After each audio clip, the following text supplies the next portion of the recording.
La ilaha illallah. Berapa lama dah hadir ni? Duduk balik ni pun apa tak bang tahu pun. Belum.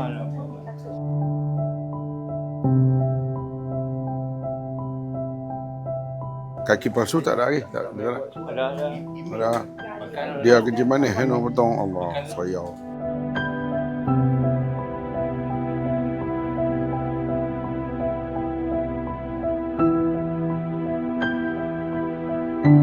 Lah duk seorang ah. Seorang. Anak cucu? Anak cucu dia pada kahwin. Kan nama dulu kita. Lah umur berapa? 80 lah. 80. Kuat lagi, muda lagi.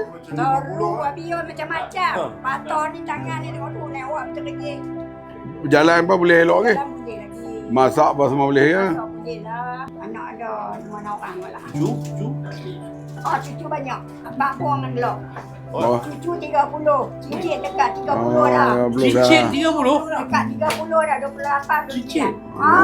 Kan nak bohong. Oh, dulu kahwin umur berapa? Umur 15. Umur balik. 15. Sepupu saya yang tu. Mana? Muka tok saya dulu kan. Ini dah. Tok saya dulu kan penari menora. Dia jenis Siam hidung tinggi macam ni.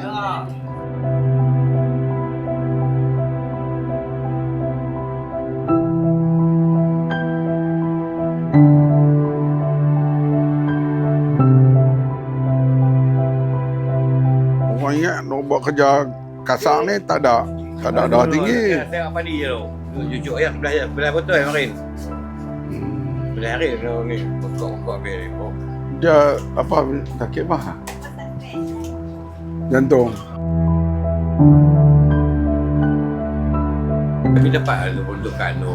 Tu RM200. Okey, 19 ni mula bayar.